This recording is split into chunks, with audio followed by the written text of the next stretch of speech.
E sobre esse ato de 25 de janeiro de 1984, as diretas já, em que o verde e amarelo era usado por quem defendia a volta da democracia, eu converso agora com o jornalista Oscar Pilagalo, que narra essa história no livro O Girassol que nos Tinge, publicado pela editora Fósforo. Boa noite, Oscar. Boa noite, Gihanna. Oscar, qual foi o peso do movimento das diretas já para a redemocratização do país e como que o livro aborda isso? Olha, é interessante a gente falar sobre isso, porque naquela altura a ditadura estava com os dias contados, né? Estava nos seus estertores, e de maneira que se imaginava que ela fosse acabar de um jeito ou de outro, com diretas ou sem diretas. Então, qual foi a importância das diretas, se a ditadura iria acabar de qualquer maneira? O livro que eu escrevi sobre isso, né, O Girassol que nos Tinge, chega à conclusão que, na verdade, a importância foi ter colocado o povo nessa equação de disputa de poder.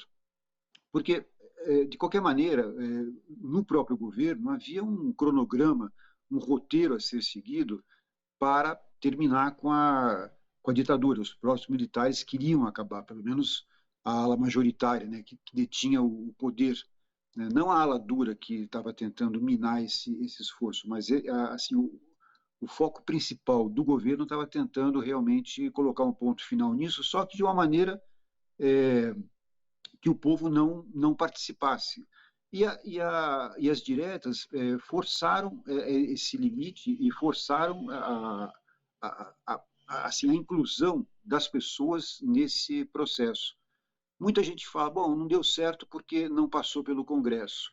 É verdade, não passou pelo Congresso, mas acabou empurrando o movimento no sentido de redemocratizar. E o comício da Sé teve o mérito assim de ser um divisor de águas, né? Porque, na verdade, antes desse comício, as manifestações eram muito partidárias. Teve uma muito patrocinada pelo PMDB, que era o principal partido de oposição na época. Depois o PT também fez a sua, aqui em São Paulo mesmo, no Pacaembu, na praça em frente ao Pacaembu, né?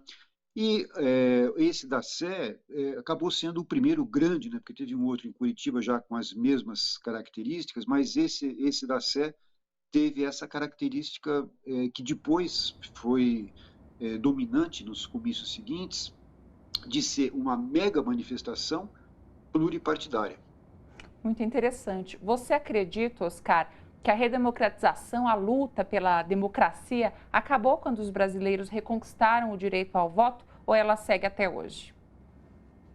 Eu acho que até hoje, quer dizer, a democracia é uma coisa muito frágil, de certa maneira, e ela tem que ser cuidada sempre, né?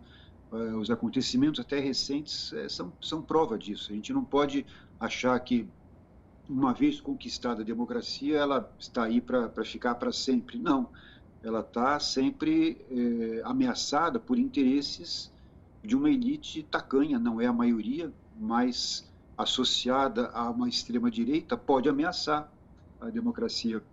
Então é importante que a sociedade, a população sempre esteja atenta a esse perigo, né, para tentar manter uma conquista que foi tão difícil lá atrás, né, porque 84 a gente fala de uma festa cívica, tal, como realmente foi, né, o movimento das diretas, mas enfim, foi uma coisa difícil, foi uma coisa que teve que ser arrancada mesmo do governo, né? Quer dizer, de certa maneira, é um bem precioso, né? Um bem cívico, né?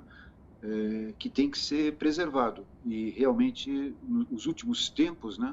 Mostraram que esse cuidado tem que ser grande. Até para instigar quem está em casa a ler o livro traz algumas histórias, aborda alguns acontecimentos. Você pode citar para a gente algum trecho importante, algum trecho interessante? Olha, para ficar nesse comício, né, da Praça da Sé, enfim, eu tento trazer todos os grandes personagens, né, mesmo assim, o que eles fizeram antes, né, como é que eles chegaram até a Praça da Sé, né? Não só os políticos, Tem a história do Lula, né, que o Lula foi o grande personagem, né, na arena política. Mas teve os artistas também que participaram, Chico Buarque, Milton Nascimento, os dois fizeram praticamente a trilha sonora das diretas, né, com muitas músicas que eram cantadas nos palanques. Fafá de Belém, né, que foi considerada a musa das diretas, né, como se dizia na época, né, que pela primeira vez soltou aquela pomba branca, né, que acabou sendo uma marca registrada do movimento. Pela primeira vez ela fez isso na Praça da Sé, em São Paulo. Uma ideia que foi do Enfio, né, do cartunista, né, que era muito envolvido nessa campanha, né, teria sido dele, inclusive, a expressão, né, diretas já. Enfim, o livro traz muito dessas histórias, assim, quer dizer, a gente procura não repetir muito o que acontecia em cada comício, porque exatamente não tinha tanta variação assim. Mas a história de quem participou, né, os artistas que fizeram as músicas, que foram para os palanques, que se empenharam, e não era só gente conhecida, tinha gente, enfim, a maioria, na verdade, era gente do povo, assim, né, milhares e milhares de pessoas, né. Disse, inclusive, que o povo foi o grande protagonista dessa campanha, como nunca tinha havido antes.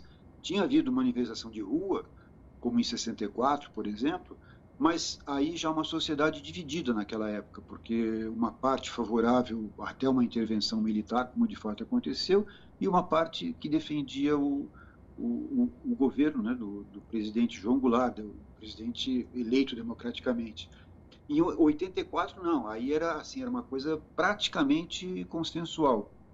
Digo praticamente porque as pesquisas mostravam que mais de 80% da população era favorável, né, à volta das diretas, né, e quem era contra, basicamente, era uma franja lá da sociedade, basicamente quem orbitava em torno do partido governista, uma ala dos militares, uma certa extrema-direita, mas, enfim, era realmente minoritário. A gente pode dizer que